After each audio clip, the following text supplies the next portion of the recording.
I believe in miracles.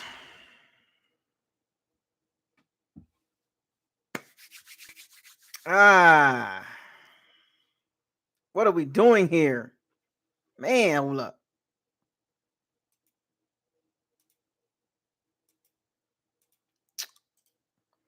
What's going on, everybody? Welcome to BucosLocker. Subscribe to the channel. Like the channel. Share all the videos. Just saying. Make sure you hit the notification bell icon to notify all new videos that's posted on this channel. Shouts out to all the Pirates and Sea Bandits. Thank you for joining another episode of BucosLocker. Shout out to everybody across the Bucs platforms. Keep supporting the channel, whether the team win or lose. I believe in miracles. We got people popping in the chat room already. Good Lord, I just thought it. Let me get myself situated. Let me give everybody a couple minutes to gather their thoughts and get their stuff in here. This is a YouTube live stream. This is not a StreamYard. Not today. This ain't gonna be long. I ain't gonna take all your time tonight. I just want to talk about a couple things. I want to, talk about Rashaad White and walking the plank. You know what I'm saying? What's up, Derek? Centario, Rip, Jeffrey McGee, the fifth degree. All right, so what we got here, we're gonna start out with walking the plank. Let's get this out the way right now. And then we'll get on to Rashaad White, and then I'll close out the video. So this past weekend, we played the Seattle Seahawks in Munich, Germany. The Bucs came out with the victory. Hard. It was I ain't gonna say it was a hard fought game. It got real interesting at the end. The Bucs defense showed up for basically most of the game. It got a little choppy at the end, but the Bucs came through offensively. Rashaad White and everything. But during that game, there was one guy really that's gonna have to be put on front and center. But Josh, one guy gonna have to be put up front and center. He goes by the name of Sean Murphy Bunting. This guy has had a up and down career with the Bucs. I thought he was going to be a nice little player, man. But at this point of his career, he's just not good enough consistently.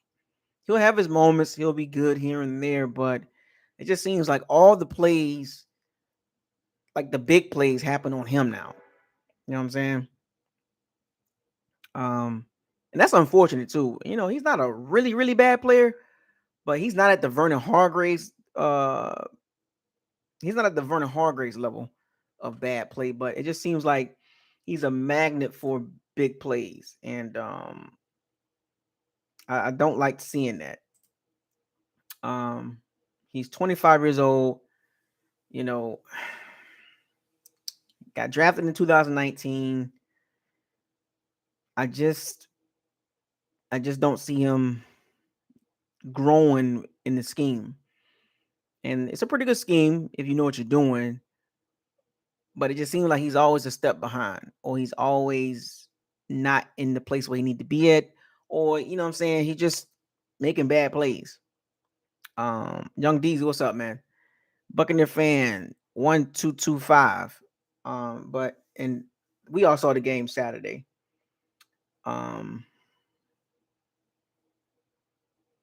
Wasn't good for him. He gave up two touchdowns. And the thing about it was, the second touchdown, he was like, it was great coverage, but he was just a half a second behind. In the NFL, when you half a second behind, that's the difference between a big play and you breaking up the pass. And in the first touchdown, it was just like, dude, you just got cooked. He got spunked around, and it was like, man. And for that reason, those are two touchdowns that the Seahawks got. And if you look at the score, it was 21-16. So, two touchdowns. That's you gave up two touchdowns, fam. You gave up two touchdowns. Can't do that, man. This game shouldn't have been this close. And like I said, he doesn't take all the blame, but in this case, it's called walking the plank. And this is a segment where when you're not playing well, or you do something bad or boneheaded, you got to walk the plank. So with that being said, ladies and gentlemen, and also not just Murphy Bunting, Kyle Rudolph, her step right up. Kyle Rudolph is stealing money. He's going to be on the walk in the plank every time I do something. Every time I do walk in the plank or fire the can, he's going to be on there until he shows me something. And at this point of the career of the season, I just don't see him being productive. I just don't see that. Cade Otton, Cameron Brate, Cole Kef. What do you need Kyle Rudolph for? He's getting paid unnecessary money. He's stealing money. Ladies and gentlemen, Kyle Rudolph is useless for the Bucs. Now, I don't see any reason to play him in a starting role. I don't know if they're trying to save him because he's a veteran and bring him in the last couple games and into the playoffs, whatever, but I don't want to hear that. I'm surprised they ain't cut him by now. You got three tight ends that are better than him.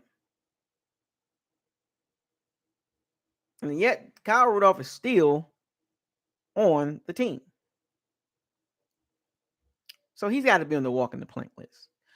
Also, for making a boneheaded decision during the game, Byron Leftwich.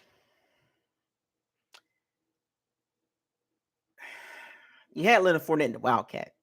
Tom Brady lined up on the left side. You have Leonard Fournette throw a jump ball on Tylen Woodland's side, a young rookie cornerback stud. Why? Like, I don't know if y'all seen Patrick Ewing asked a player. He took a bad shot, and Patrick Ewing asked a player, "Do you practice that shot?"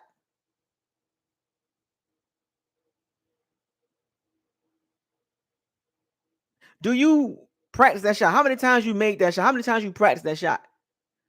So I say that to say this with the Wildcat. It was a good drive, and they ran that play. They had that play call in the bag earlier, but Woodland did not guard Brady because that was a predetermined run, and the Wildcat run the ball. So later in that drive, as the Bucs moving the ball, the Bucs are in scoring territory. At least a field goal. They run that play again. This time, Woodland was like, let me go stand out here for a second. They think I'm stupid. And the Seattle coaches, they was on it. They was like, that's a throw. Because before, they think, oh, we're not going to guard Brady again. That's what they was thinking. They was hoping that Seattle didn't guard Brady again. Fournette gets the ball and proceeds to run a little bit to the left and throw the ball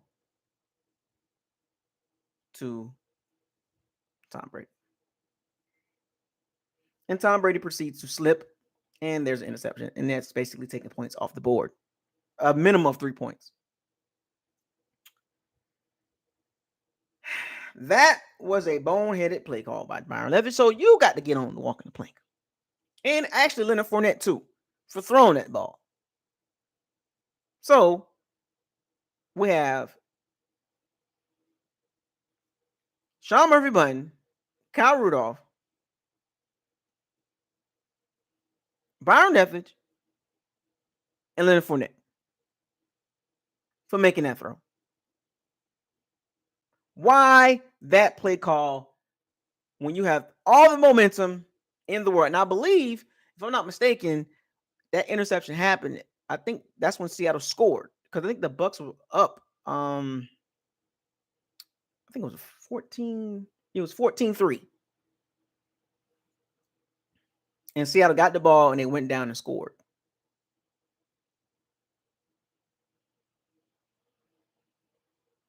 And that's the reason why Seattle won the fourth quarter. So the Bucs had played really good ball in the first quarter, second quarter, and they didn't score in the third quarter. Seattle got 3 points in the third quarter, but the Seattle Seahawks scored 13 points in the fourth quarter.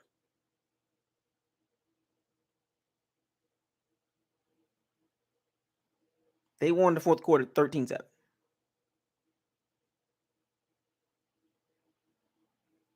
So I got 4 guys walking the plank. Did I miss anybody? It was the next one? That's right. They were on their way. Okay, I digress. So they were on their way to scoring, and then Devin White had to save the day by costing a fumble to Geno Smith in the red zone.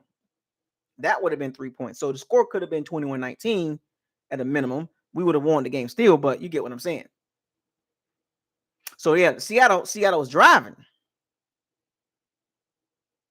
Got in the red zone, and Devin White played one of his best games in the last 5 weeks. Because the whole month of October, Devin White was awful. September, he played really well. But October, he was awful. And he started out November, 2 games in November, he's played very well.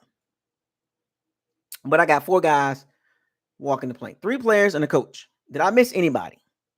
Before I start this water dropping section, Is that Scotty Miller? He caught the ball. I know. You can say Scotty Miller, but that's pretty much it. Scotty Miller get a pass. I mean, he didn't do much this game. He only had 2 catches, but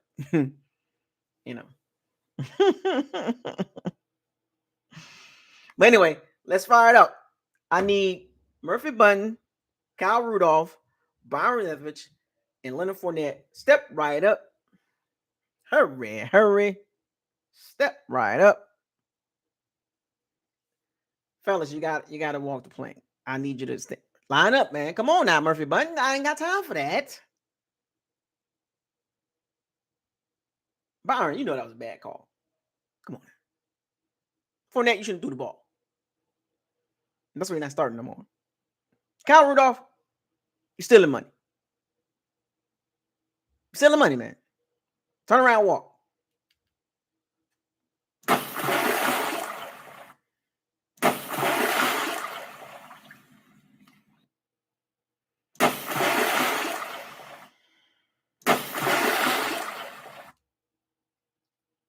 That's 4 of them. That's 4. 4 times right there. But they have a chance to redeem themselves. So, walking the plank is never fun for me, folks. It stings. Nah, I didn't throw Tom Brady on there. I could have threw Tom Brady on there for thinking that he Randy Moss for slipping. He tried to moss somebody. You saw it when he slipped. I was like, oh Lord. I'm saying, it's like the Bucs just trying anything this year. Anything that can work. But all in all, Oh, you know what? Yeah. I'm glad y'all. You know what, Tom? Tom, terrific. Tom Brady. I forgot about you. You got to walk the plank for throwing that pick. Exactly.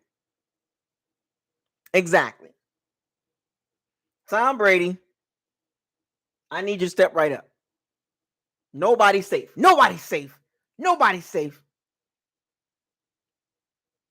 got to walk the plank. for throwing that pick. You stirred down Mike Evans.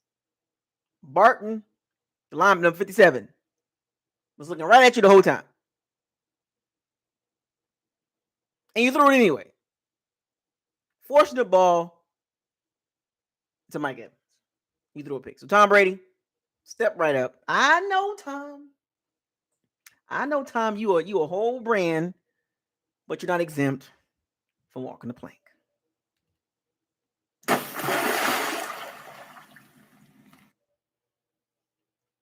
Did I miss anybody? Yes, Tom Brady did walk the plank. I think that's it. Nobody gets a pass. Brady lucky I ain't fired a cannon on him. Send him way over there. Send him over there. I could have sent him flying for that. Nobody's safe, folks.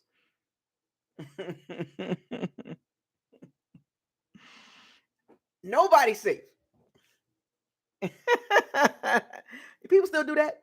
Dabbing. They still. Anyway, now let's get down to some serious business. I'm not gonna put Suck up in. That was a long field goal. Now he's not. I mean, that's not his thing. 53-yard field goal. That's not Suck up thing. Y'all want him to walk the plank too? Dang. That field was bad. And Suck up can't. He's not good at outside of 50 yards. The Bucs should have went for it. Or punt it, but he can't kick 50+ yard field goals consistently. And that field was bad. No, I'm not putting him on there. No, I'm not doing that. No. That field was awful. That field was bad. And we already know he don't make 50-yard field goals, so him missing that was like, are you surprised? Come on now. Don't do that. Don't do me like that. Come on now. Don't put no pressure on me. So let's get down to Rashaad White. Rashaad White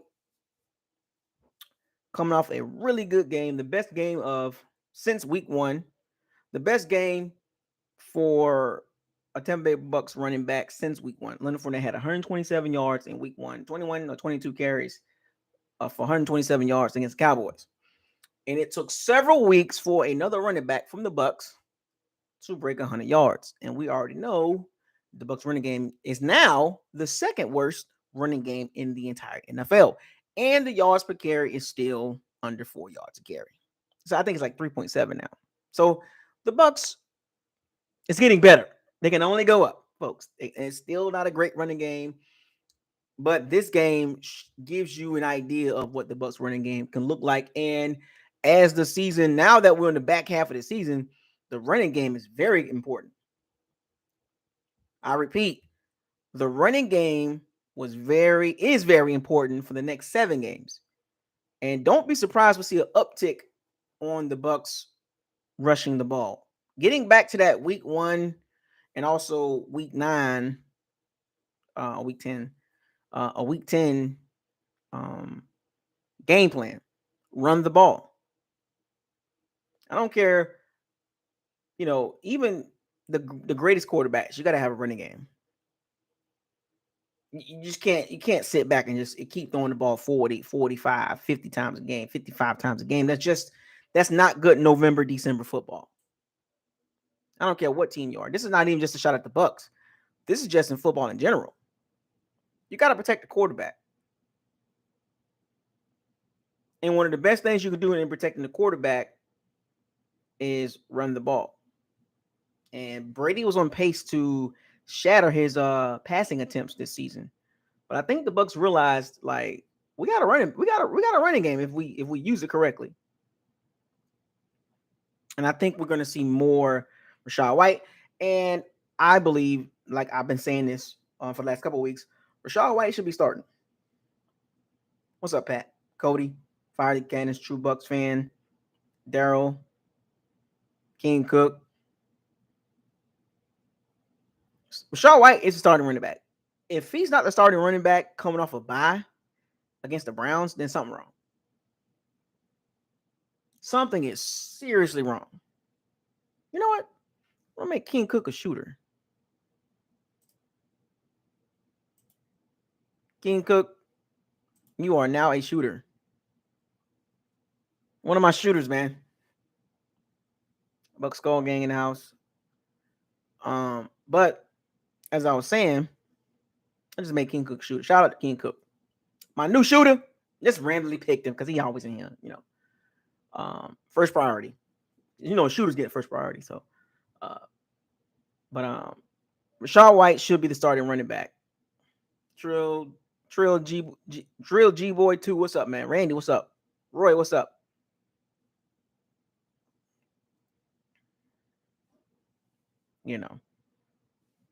But Rashaad White, 22 carries. Oh, matter of fact, hold on. Let's congratulate King Cook, because King Cook has been very, very consistent on this channel, and it's been like that for years. You know what? I want to apologize for not making you a shooter a long time ago. I want to apologize. Choose your weapon. Your weapon of choice. What weapon are you going to choose? The M4, the MP7? What you going to choose? A Claymore, Proxy Mine, a Syntex?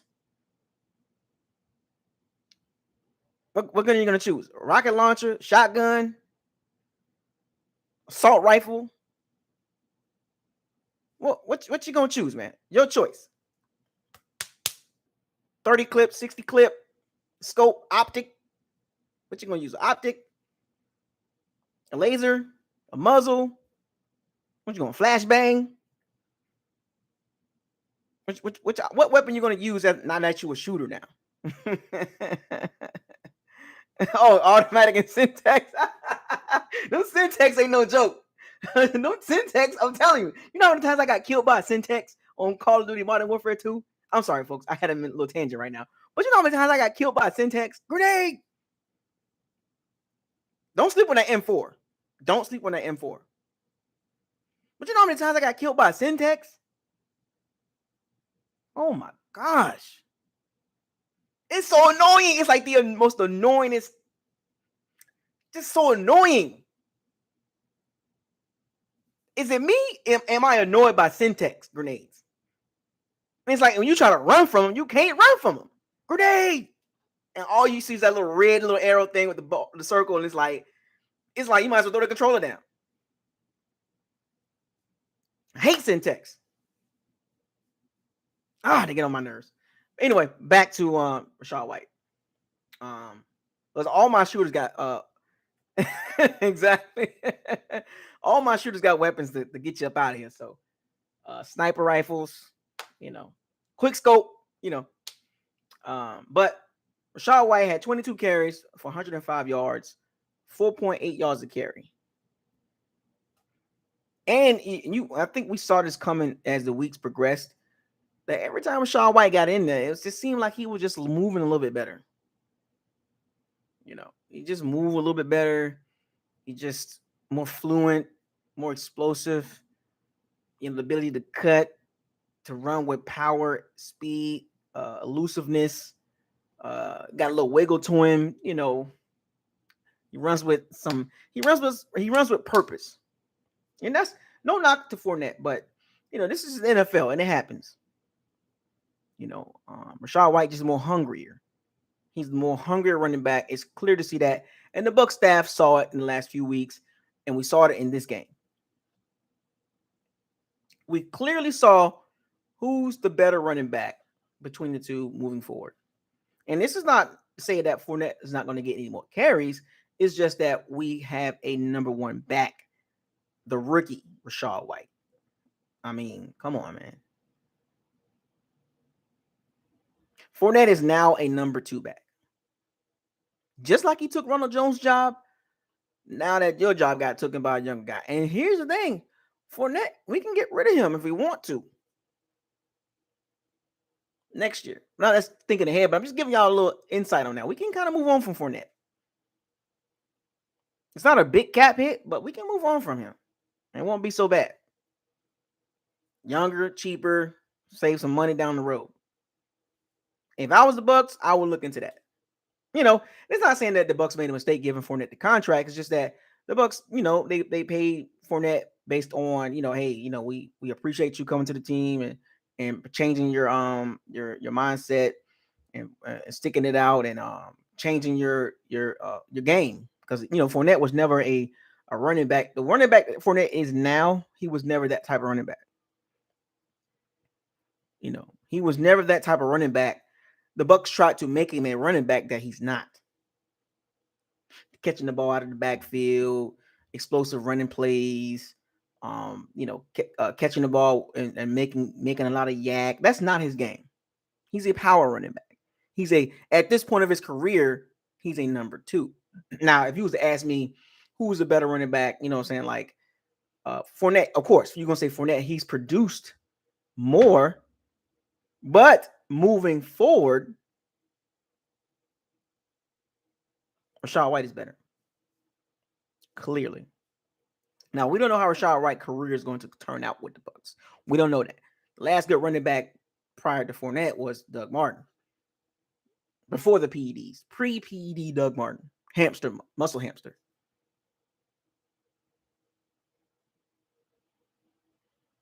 So Rashaad White has a chance. Homegrown, got drafted by the Bucs. We could have one. We can have our guy for the next 4 or 5 years. But Fournette's still going to get his carries as the season progresses. And you never know. Rashaad White may get hurt. He might go into a funk. As long as Fournette stay ready. It's like that same scenario when Rojo was running the ball and Fournette he was pouting, he was mad, he was upset. As long as Fournette stay ready, he should be all right. Stay ready. Because you never know. This is not the end for Fournette, but at this moment, he's not the better running back. And his number will most likely get called again. Week 12, week 13, week 14, if Rashaad White not doing well. We got the veteran behind him to step right in and, pick it up. And Fournette is very familiar with the situation. So hopefully he's not down and out and throwing a hissy fit like he was before. But if the Bucs keep running the ball like they did this game, between the 3 running backs, Keyshawn Vaughn got 2 carries for 2 yards. Shout out to Keyshawn Vaughn fans. The Bucs, between the 3 running backs, the Bucs ran the ball 38 times. And they threw the ball 30 times. You want to talk about balance. You want to talk about balance. 38 runs to 30 passes. I think the Bucs, hopefully they understand the formula now. Because now we are in November and December. Lean on your running game. You can make your throws. Tom Brady can make a lot of those throws. Yeah, some throws going to be a breaking ball, a couple dirt balls here and there. He's going to make a couple curve balls or two seamers, cutters, splitters. You're going to throw a couple of those. But for the most part, Brady can make the throws, man.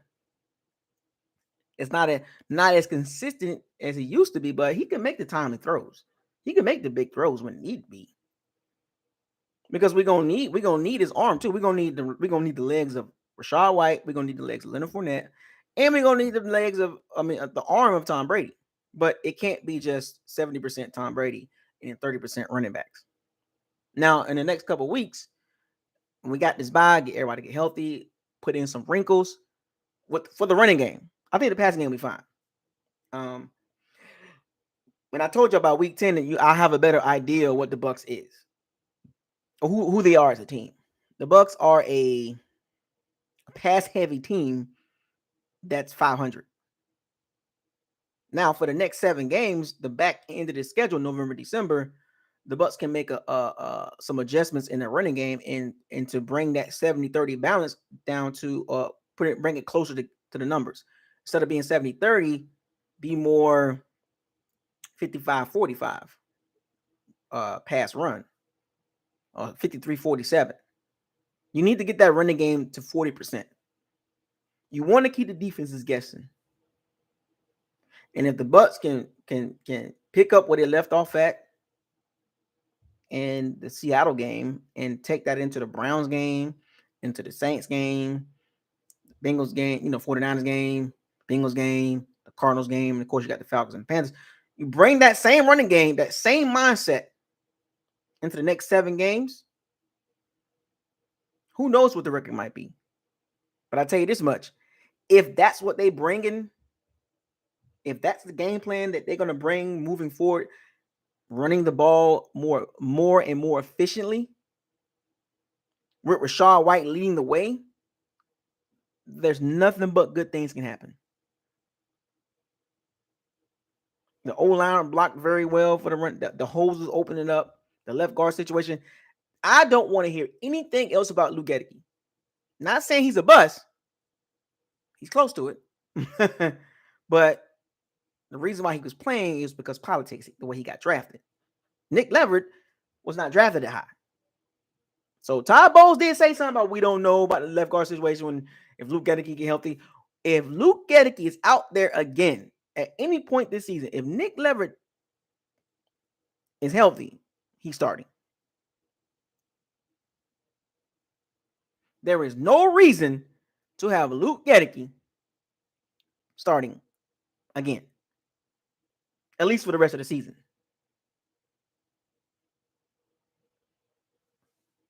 At least for the rest of the season, there is no reason for Luke Gedeke to be starting. I don't care what happens. If everybody's healthy, there is no room for Luke Gedeke on that line. Now, come next season, we'll see what happens. Another year of development. But I'm telling you right now, just like I Kyle Trask, if Luke Gedeke is not starting next year, bust. Second round picks in today's NFL on the O-line, most of them are starting.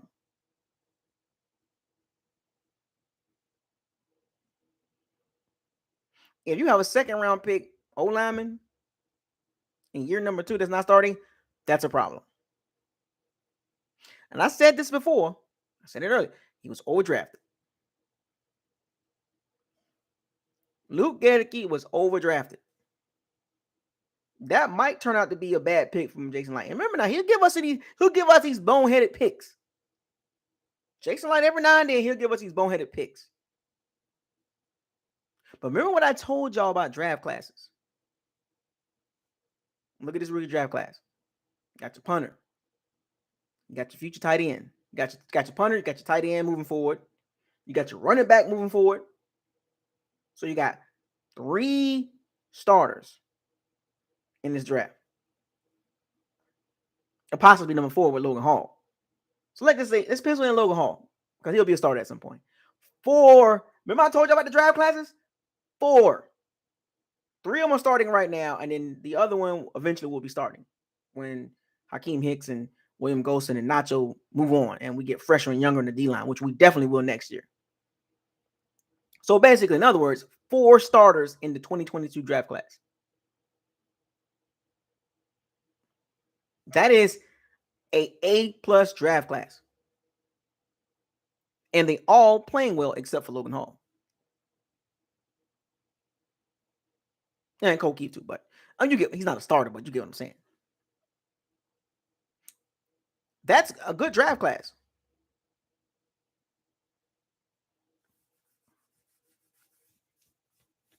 And of course, we'll get younger on the D-line. That is a clear need for the Bucs. Younger, faster, quicker on the D-line. I think the Bucs, I believe Jason Light is going to do it again. D-lineman in the first round 1, round 2. I got a feeling they're going another D-lineman. Golson, Nacho, Hakeem Hicks. You got to move on from him. You got another D-lineman or 2 on that draft. You good.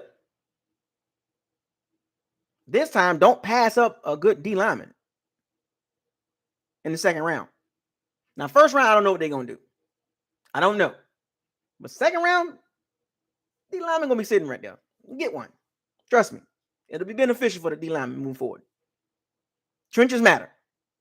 Because as you see in the running game, Running the ball, being physical in the trenches matter. Because you see what happens when you run the ball effectively. The more comfortable the passing game looks, the more comfortable the passing game feels. And look, call me crazy. Draft the O lineman, D lineman every round, every year. Every year you come out of the draft with an O lineman, D lineman. I don't care. Every year you draft a O lineman and a D line. Every year. I don't care what rounds. Preferably in the first three or four rounds.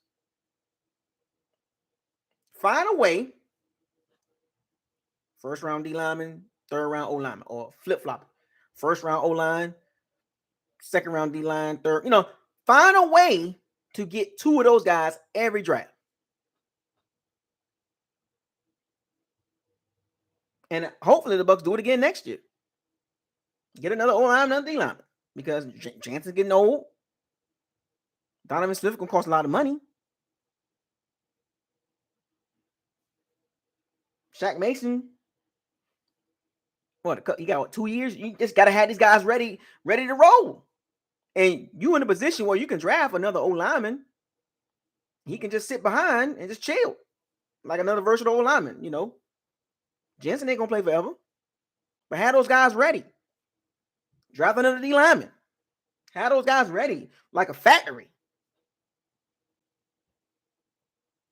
Because we just saw the O-line get physical. That's the most physical they were since the Cowboys game and some of the Saints game.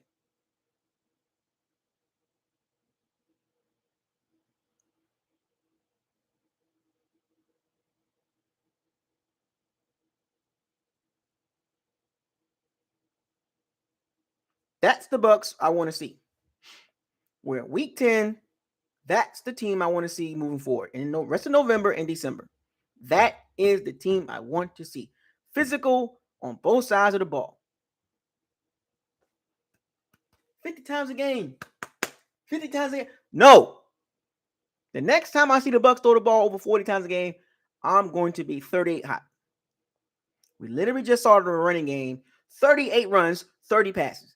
That's how it should look. If I see a 45 attempt, 50 attempt running game, and it's a loss, I'm going to be 38 hot. No mercy on Byron Leftwich.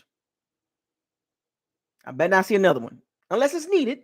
But if the game is still close, I don't want to see this. We got to chuck the ball around. If it's 13-10, I don't want to see 3rd and 1s, bombs away. I don't want to look at the stat sheet and we lose the game 26-24, 47 passing attempts, and 15 run attempts. I'm going to be mad. I'm going to be mad. Capital M-A-D. And the first person I'm coming at is Byron Leftwich. They got a whole week to add some wrinkles. We saw a few of them the last couple of weeks. They're going to add some more. But what did I tell you about week 10? All right, I got to make my decision. I made my decision. I know where the Bucs at, and I know where they can be. Playoff team, obviously. Still got some improvement. They still got to improve in the running game. They still, trust me, one game does not say, oh, the Bucs can run the ball. They got to do this consistently. Can't have these little, one like Dallas game, ran the ball very well, and for the next several weeks was awful. Can't have those games. Got to be consistent with the running game. And to be consistent with the running game, OC got to be consistent with the balance of the offensive game plan. This game that the Bucs won, all the good that came out of this game, it does not cover up the bad. It does not cover up the problems that the Bucs have. This is why I want everybody to, one of my hashtags, everybody, hashtag stay humble. Everybody's happy. The running game was the biggest problem. Passing game is a problem too, but the running game was the biggest problem. I hope this game was not an outlier.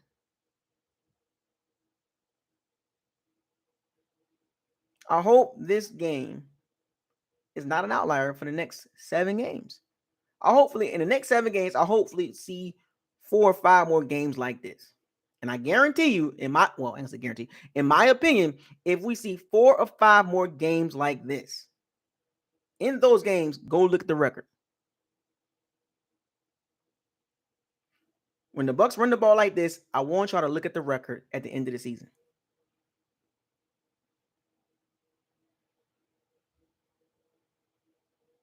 Watch. Don't be surprised when the Bucs run the ball like this, be aggressive, be physical, over 4.5 yards a carry. Don't be surprised the record be like 4-1 or 6-1, 5-2. If they run the ball like this for the next 7 weeks. And that's not about the 5,000 yards. It's not about the 30-something touchdown. If the Bucs run the ball like this for the next 7 weeks, don't be surprised it's 5-2, 6-1. I promise you, I'm telling you. We're talking about November and December football. This is what you want to be able to put the dukes up and punch somebody in the mouth. All that finesse stuff is over with. Screen pass. 50 times a game. No risky, no biscuit. 5 yards attempt. Because if you run the ball well, those pass plays won't be just 5 yards attempt. Your passing yards attempt, your yards per attempt when you're throwing the ball will go up to 6-7 yards attempt.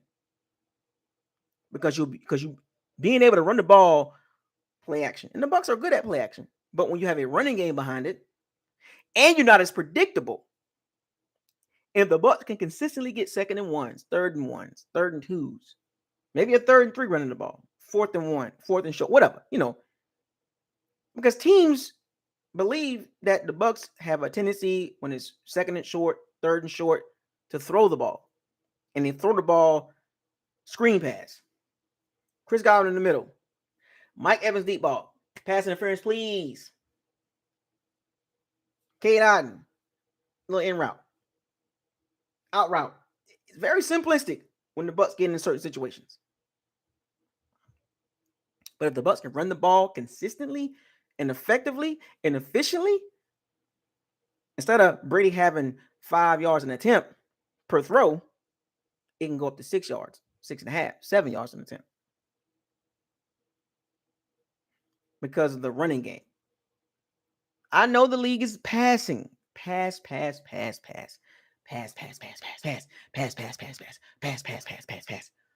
But if you can't run the ball in November and December, you're going to have problems. Look at the Buffalo Bills.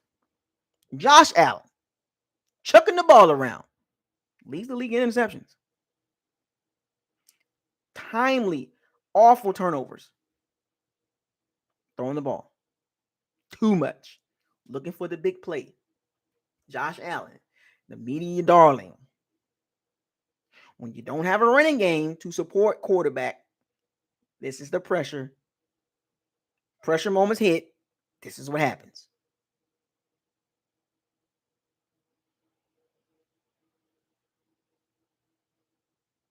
Going into the season, Josh Allen, this in September, October, it was Josh Allen, throwing the ball around, Stephon Diggs, Gabe Davis, Dawson Knox, you know what I'm saying? We're in November now. It's cold. Teams are getting more tighter in their coverage now. The pressure is building up. Pressure moments is happening. He's throwing interceptions.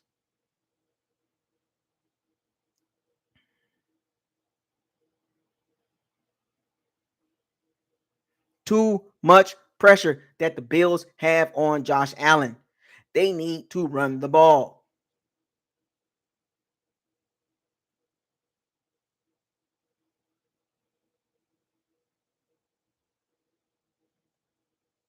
Protect your quarterbacks. This is for every team, not just the Bucs.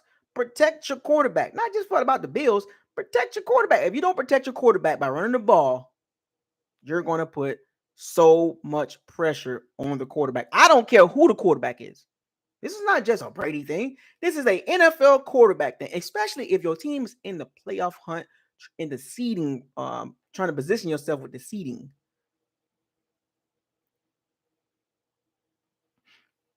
I know the glitz and glamour goes to the quarterback on wins, and wins are not an individual stat. Please understand that.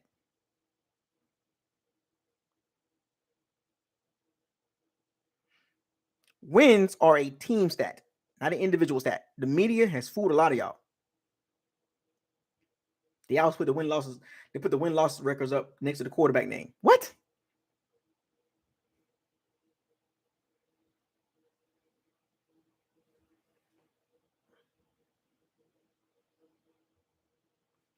Y'all literally watching. We watched Brady chuck the ball around. They were 3-5. He top 5 in passing yards. Who cares? Oh, he has a 10-1 interception ratio. 3-5. 5 yards an attempt. Can't do nothing in the red zone. Third downs is horrible. Can't run the. You're 3-5. I don't care about how many yards you got. I don't care if you got a 10-1 touchdown ratio. Touchdown to interception ratio. You're 3-5. The next 2 games.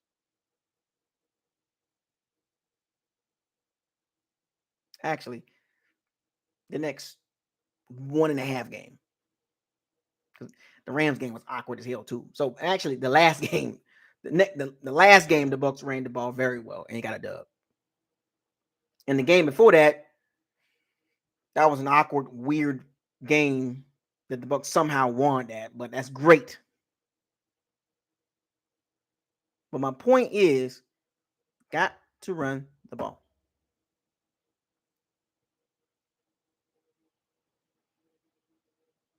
Five and 5, the Bucs have an opportunity to close the season healthy, confident, and driven.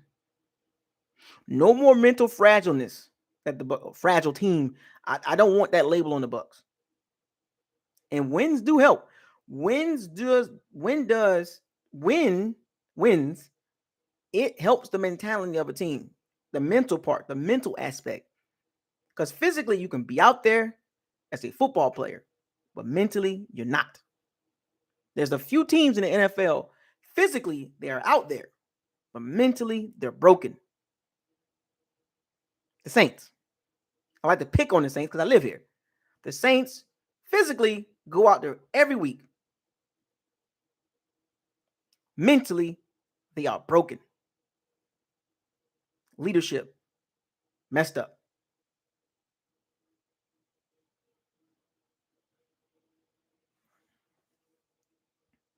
The Bucs were a mentally fragile team at 3-5. Now they are at 5-5, and you can look at the body language. Look at the tone of the team. Look at the energy of the team versus the rest of the NFC South. The rest of the NFC South looks frustrated. They look beat up. They look mad. They look hopeful. They have no hope. The Bucs are the only team with hope in the NFC South because they're playing with confidence. They have their mental back. Psychologically, they're there. They're in the game. When things go bad, I don't see the Bucs folding. Unlike the previous 8 games before these last 2. The 8 games before these last 2 games, the Bucs folded like a lawn chair when things got tight. In that 3-game losing streak, they folded every time. Every time a third down came, when it was time to make a first down or time to make a defensive stop, they could not do it. They couldn't do it. And what the beautiful thing about this, folks, I'm glad it happened early in the season. It happened early in the season because guess what? What we saw in the 3 games, or actually what we saw since the Saints game up until the Rams game, or up until the Seahawks game. But so between the Saints game and the Rams game, you didn't want to see that in the last 7 games. Listen to what I'm saying. What you saw between week 2 and week 9, that 7-week span, Saints, Packers, Chiefs, Falcons, Steelers, Panthers, Ravens, Rams. What you saw in that 7-week span is That's what you don't want to see. That's not the Buck team you want to see from week 10 or week 11 to week 17.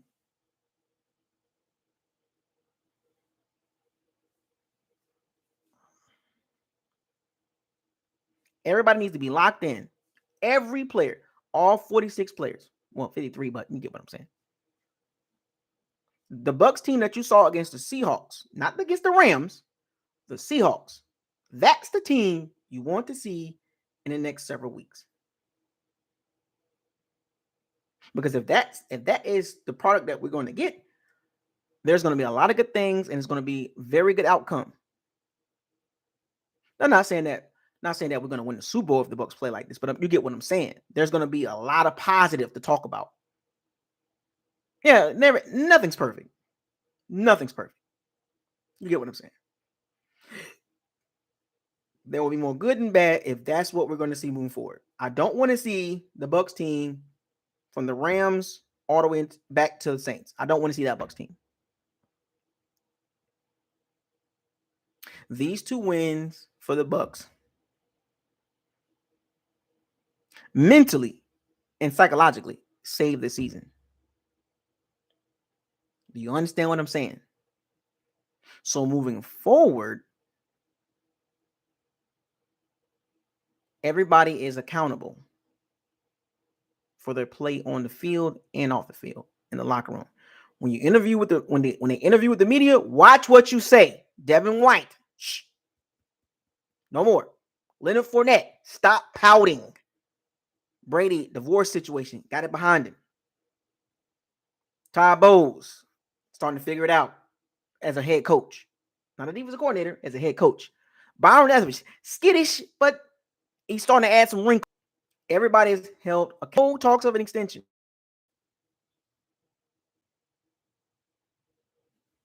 It's Super Bowl or bust, period. Because it can get ugly next year.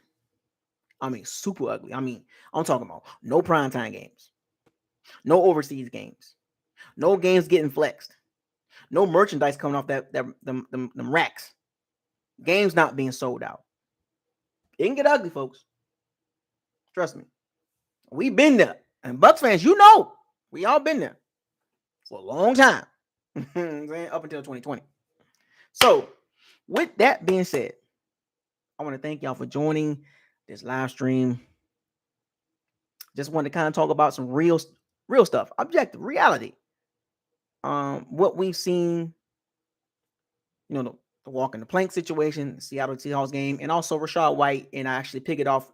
I took the Rashaad White situation that kind of piggy that kind of put that and piggyback that with the rest of the team, how it should look. How the running game looked this past Sunday is how the team should look moving forward. That's how the team should look. The team should look like the running game.